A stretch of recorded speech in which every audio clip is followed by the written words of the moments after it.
Most men do not lose the day at noon. They lose it in the first hour. Before the sun is fully up, the day already has its hand around their throat. They wake up late. Check the phone. Rush the morning. React instead of lead. Start behind. Stay behind. Then call the whole thing just a busy life. It is not. It is a weak beginning repeating itself, and weak beginnings have strong consequences. You feel it. The short temper by 10 a.m. The scattered mind. The promise you made to yourself last night, already broken by breakfast. That low-grade guilt that follows you all day because the morning exposed something you do not want to admit. You are not in charge of your life. You are negotiating with it. And most men have never been told the truth about that. Nobody sat them down and said, the first hour of your day is the most unprotected hour of your life, and whoever owns it, owns you. That is the fight. So in this video, I am going to give you 5 rituals that shape a man who leads himself. Not hacks, not cute tricks, not life optimization fluff. 5 practices that build a man from the inside out before the world gets a vote. Let us get into it. A lot of men say they want a better life, but their mornings tell a different story. They want discipline with no structure, clarity with no silence, confidence with no preparation, success with no order. It does not work. Every morning they wake up and immediately hand themselves over to the news, to the group chat, to the notifications, to the algorithm that already knows exactly how to keep them scrolling for 20 minutes they did not plan to lose. They start the morning as a consumer before they ever become a builder, and a man who consumes before he creates will spend the rest of the day reacting instead of leading. A mentor sees that fast. He does not just ask what your goals are. He looks at how you wake up, how you move, what gets your attention first.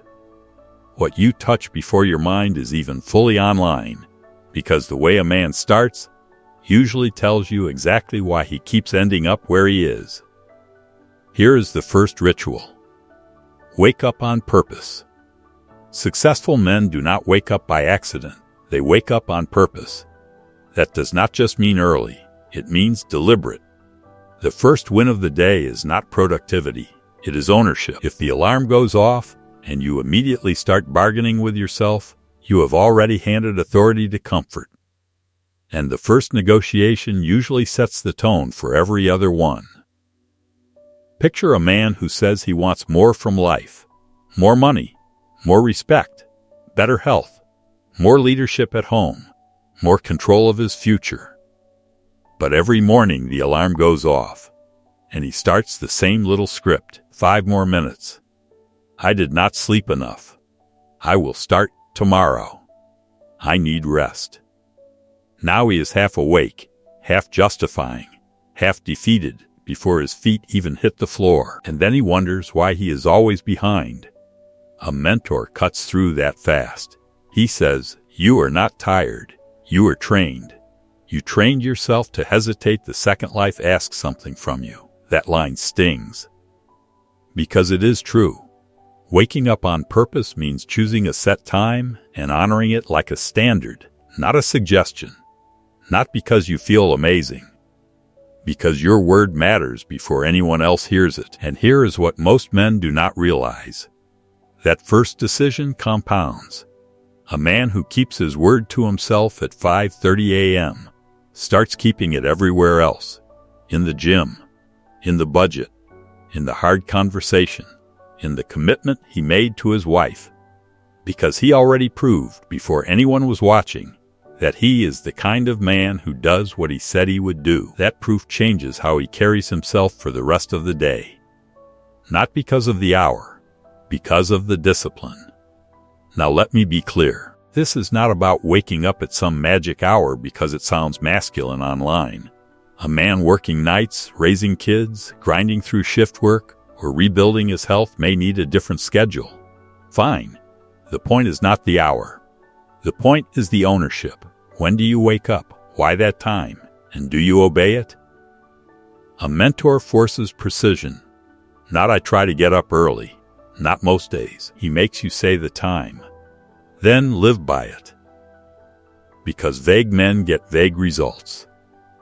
The man who wins the first decision of the day becomes much harder to defeat in the rest of it. Get your body moving before the world gets your mind. A lot of men start the day mentally crowded before they have even become physically awake. That is a problem. Because a still body and a noisy mind is a bad combination. Movement creates readiness. It wakes up more than muscles. It wakes up intent. It shakes off passivity. It tells your system the day has begun, and you are not here to crawl through it half dead. It does not have to be dramatic. A walk. Push-ups. A quick lift. Stretching. Even 10 hard minutes that force the body to wake up and the mind to follow. The point is not performance. The point is activation. A mentor helps by cutting the excuse men love to hide behind. I do not have time.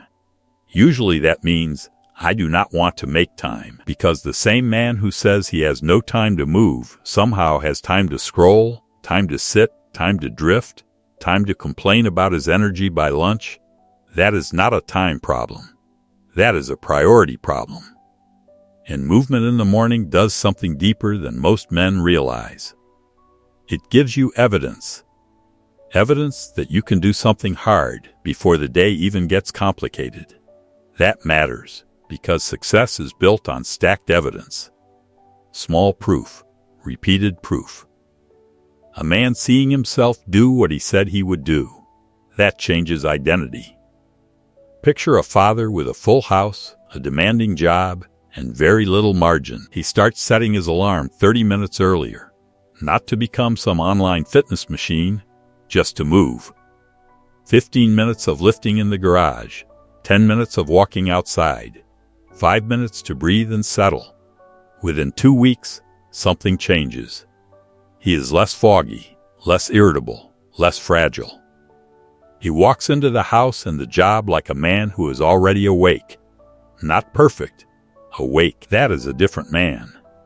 A mentor does not just tell a man to work out.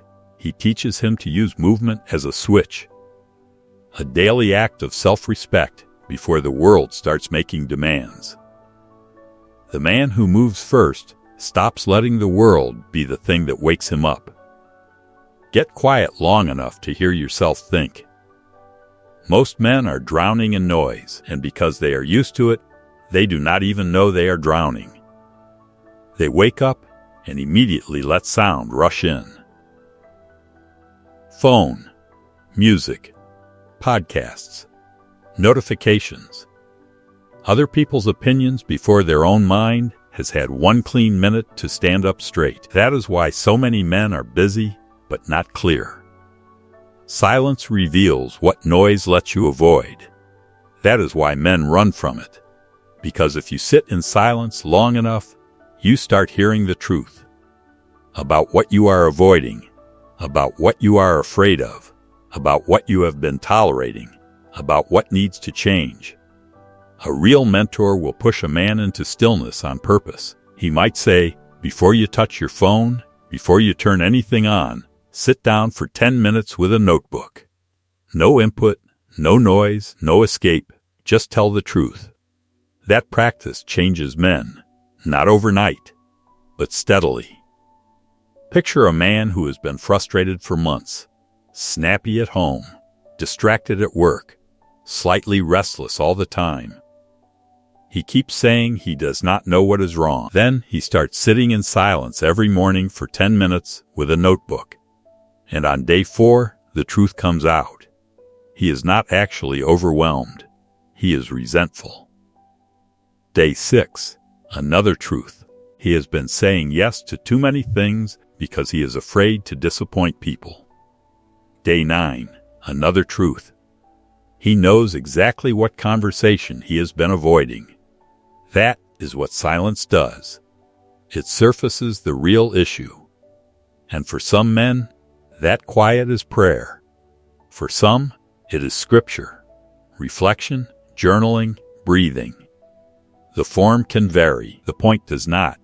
You need part of the morning where your thoughts are not being colonized by everyone else. This is also where truth enters. Not just your own thoughts, but something deeper. Scripture, if you are a man of faith. A book that challenges your thinking. A passage from a mentor whose words carry weight. Let it sit long enough to shape how you see the day. One page absorbed with focus does more for your formation than an hour of podcasts playing in the background. Because formation is not about volume. It is about depth. A mentor would say it this way: stop trying to consume more. Start letting less go deeper. The man who feeds his mind with truth and gets quiet long enough to hear it has armor before he walks out the door. And a man with armor is harder to break than a man who walks out unprotected. Let me pause here. The first 3 rituals are about building the container. Waking up on purpose gives you space. Movement gives you readiness. Silence and truth give you clarity and depth. But the next 2 are about directing that container towards something that matters. Because a productive morning is not the same thing as a formative morning. A lot of men are efficient and still empty. The next 2 rituals address the part of a man that no alarm clock can reach. Set the day before the day starts setting you. A lot of men do not have bad days. They have unled days. That is different. A man without a target becomes a servant of interruption. If you do not decide what matters before the day starts pulling on you, the urgent will always bury the important. Picture a man who wakes up, moves around a little, maybe even gets dressed on time, but never stops to decide what the day is actually for. So he checks the phone, answers the easiest texts, puts out little fires, responds to whoever is loudest, handles whatever shows up first. By dinner, he has been busy all day, and still did nothing that actually moved his life. That is how drift hides, not in laziness, in reaction. A mentor stops that by making a man plan like someone whose life matters. What are the top 3 things that must get done today? What kind of man are you refusing to be today? What pressure are you likely to face, and how will you meet it when it shows up? Picture a business owner, a firefighter, a manager, or a father, with a lot pulling on him. He starts taking 7 minutes every morning to write down 3 priorities, 1 expected challenge, and 1 standard he will hold no matter how the day goes. Maybe the priorities are simple. Finish the proposal, call the mentor, be fully present at dinner. Maybe the challenge is obvious. You are going to be tired by 3 p.m. and tempted to become short with people. Maybe the standard is clear. No phone at dinner. No snapping when pressured. No drifting when the hard task shows up. That man will not live a perfect day, but he will live a led one. That is a massive difference, because success is not usually stolen by catastrophe. It is stolen by distraction. The man who sets his day with intention stops being owned by whatever shows up first. Do 1 hard thing before 9 a.m. This is where a lot of men separate, because everybody likes the idea of success.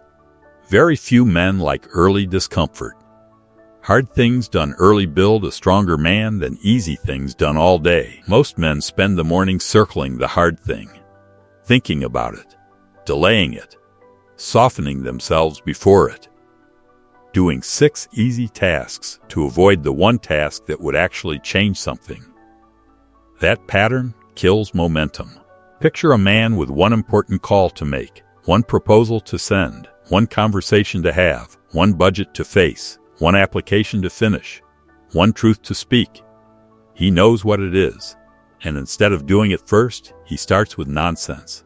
Checks a few messages, organizes his desk, refills the coffee, looks at the calendar again, answers low-level emails, tells himself he is getting ready. He is not getting ready. He is hiding. And here is what hiding costs. It does not just delay the task. It trains the man. Every morning he circles the hard thing instead of facing it. He is rehearsing avoidance. He is teaching his nervous system that discomfort is something to escape, not something to move through. And that rehearsal shows up everywhere. In the conversation he will not have with his wife, in the standard he will not hold at work, in the dream he will not pursue, because pursuing it requires doing something that scares him. A mentor sees through that instantly. He says, "You keep saying you want a stronger life, but every morning you train yourself to avoid the exact thing that would build it." Doing one hard thing early does not just make you productive. It kills cowardice before it spreads. It tells your nervous system, we do not run first. We face first. The hard thing will vary. For one man, it is the workout. For another, it is prayer and honest reflection. For another, the budget. For another, the application. For another, the uncomfortable conversation he has been avoiding for 3 weeks. A father might handle the workout before the house wakes up. A business owner might do the hardest strategic task before opening messages. A man repairing his marriage might write the text he has been avoiding. A young man trying to get his life together might send the application, make the call, or open the bank account he keeps pretending is not a problem.